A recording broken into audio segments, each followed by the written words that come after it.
Comme la Lune et les étoiles, la Mauritanie et le Sénégal sont liés par l'histoire. Dans un esprit de fraternité, les présidents Macky Sall et Mohamed Ould Cheikh El Ghazouani ont pu, grâce à leur leadership et engagement résolu, réaliser un vieux rêve des populations des deux rives du fleuve Sénégal, le pont de Rosso. شاكرين في البداية أصحاب الفخامة السيد ماكي سال رئيس الجمهورية السنغالية ومحمد أولد شيخ الغزواني رئيس الجمهورية الإسلامية الموريتانية على الاهتمام الذي يريانه لبناء جسر روسو. هذا الجسر الذي سيعزز العلاقة المتميزة بين بلدينا الشقيقين، كما أن له بعده الإقليمي حيث سيربط بين شمال إفريقيا وغربها، إضافة إلى البعد القاري والدولي من خلال ربط القارة الأوروبية عبر محور طنجة، نواكشوط، دكار، ليغوس بالقارة الإفريقية. هذا الجسر الذي كان مطلبا قديما لسكان المنطقة نتشرف اليوم بإعطاء إشارة انطلاق لأشغاله من طرف أصحاب الفخامة.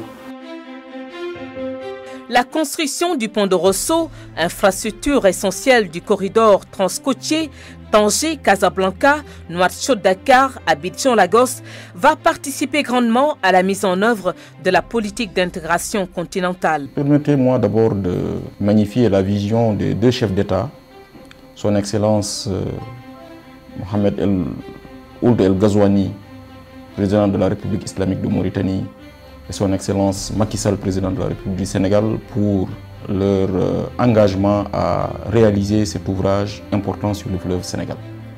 La réalisation de cet ouvrage s'inscrit dans un programme global du continent, dans le cadre du PIDA, le Programme pour le développement des infrastructures en Afrique, qui est un programme qui est lancé par les chefs d'État et de gouvernement du continent, qui permet de renforcer l'intégration de nos pays. Dans le cadre du projet de construction du pont de Rosso, d'importantes infrastructures à caractère social sont déjà en cours d'exécution de part et d'autre du fleuve. Ce projet est composé de 3 composantes. La composante principale concerne les travaux de construction du pont.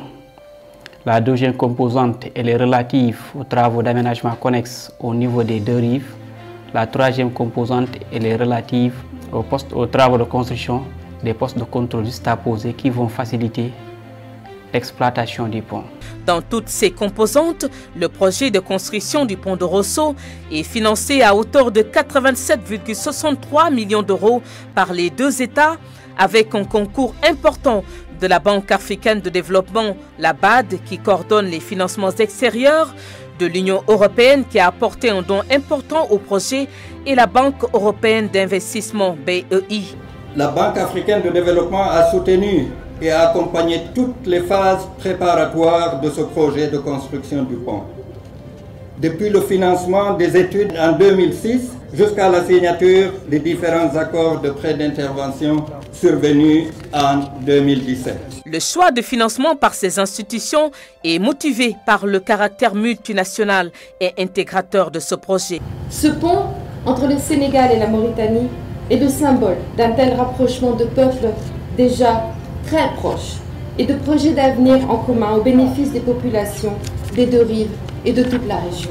Au Sénégal, le projet a ainsi financé la réalisation de 65 km de pistes de production, particulièrement dans la zone de production risicole et des infrastructures socio-économiques de base dans la commune de Rosso. Les aménagements connexes qui ont été retenus concernent les pistes connexes sur les tronçons Rosso-Mbéthio, Boundou Barrage, Bépar, Rosso Sénégal. Nous avons la composante adduction d'eau potable de la ville de Rosso qui se compose essentiellement de la mise en œuvre d'un réseau de 24 km de réseau, en plus 2 réservoirs. Il y a un réservoir de 1500 m3 donc posé sur terre et il y a un réservoir de 700 m3 surélevé de 30 mètres, en plus des surpresseurs de la réhabilitation de la station d'épuration. La deuxième composante, c'est la voirie. Donc nous avons 7 km de voirie dans la ville de Rosso. Nous avons donc des bâtiments administratifs qui se composent d'un marché municipal, d'une gare routière, d'un complexe social et d'une salle omnisport.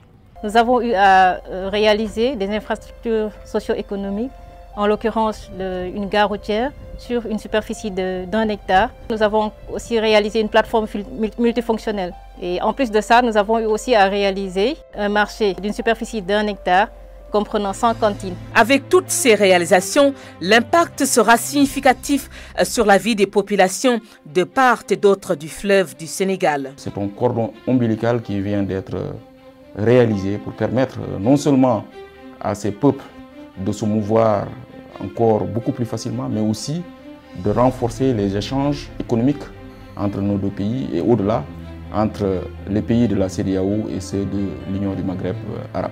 La mise en œuvre de ce pont-là va permettre une traversée beaucoup plus fluide H24.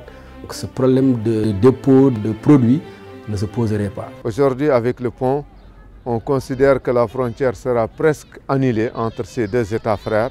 Les formalités sont libres et la frontière sera ouverte 24 heures sur 24. Le pont de Rosso va jouer un rôle économique d'envergure en favorisant les échanges entre l'Europe au sud de la Méditerranée, le Maghreb et l'Afrique subsaharienne.